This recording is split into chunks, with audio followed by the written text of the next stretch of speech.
7 ذوالحجہ جمعے کے دن 4 نوافل اور سورہ اخلاص قل هو اللہ احد کا ایک ایسا عمل جس کی برکت سے وہ بھی مل جائے گا جو آج تک نہیں ملا۔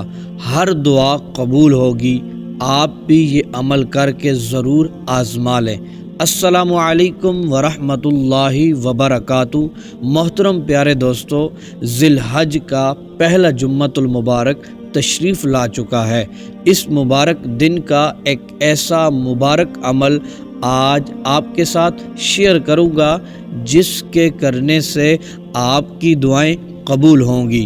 آپ اس عمل کی برکت سے جو کچھ اپنے رب سے مانگیں گے وہ رب آپ کی خواہشات کو پورا فرمائے گا۔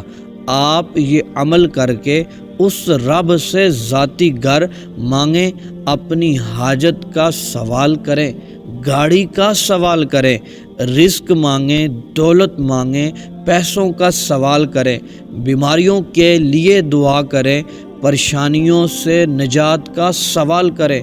جو کچھ مانگیں گے، جس مقصد کی نیت سے یہ عمل کریں گے، وہ رب عز و جل آپ کی جولی کو بھر دے گا انشاءاللہ عز و جل۔ عمل توجہ سے سنیں۔ جمعۃ المبارک کی رات اور دن بڑی برکتوں والے ہیں۔ یہ عمل آپ نے رات کو بھی کسی بھی وقت کرنا ہے اور دن کو جمعۃ المبارک کی نماز پڑھ کے اس کے بعد آپ نے کرنا ہے۔ محترم دوستو، آپ نے 4 نوافل پڑھنے ہیں، 2 رکعات پڑھ کے سلام پھیرنا ہے، پھر 2 رکعات پڑھ کے سلام پھیرنا ہے۔ پڑھنے کا طریقہ یہ ہے کہ ہر رکعت میں سورۃ الفاتحہ کے بعد 7 مرتبہ سورۃ الاخلاص کو پڑھنا ہے۔ جب 4 رکعات مکمل ہو جائیں اس کے بعد آپ نے 100 بار سورۃ الاخلاص کو پڑھ لینا ہے۔ پھر اس کے بعد 100 بار یا سمیع کا ورد کرنا ہے۔ پھر اس کے بعد 100 بار یا وہاب پڑھ لینا ہے۔ اول آخر 11 مرتبہ درود پاک پڑھ لینا ہے۔ محترم دوستو، جب یہ عمل مکمل ہو جائے پھر سر سجدے میں رکھ کر گڑ گڑا کر رب کی بارگاہ میں التجا کرنی ہے۔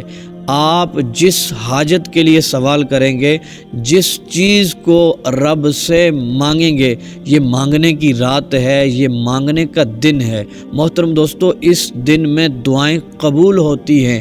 احادیث طیبات میں اس کی فضیلتیں آئی ہوئی ہیں۔ آپ اللہ تبارک و تعالیٰ سے پیسوں کا سوال کریں گے، رزق کا سوال کریں گے، حاجتیں پوری کروائیں گے، اللہ تبارک و تعالیٰ آپ کو مال و دولت سے بھی نوازے گا اور آپ کی حاجتوں کو پورا فرمائے گا۔ آپ کی دعائیں انشاءاللہ عز و جل قبول ہو جائیں گی۔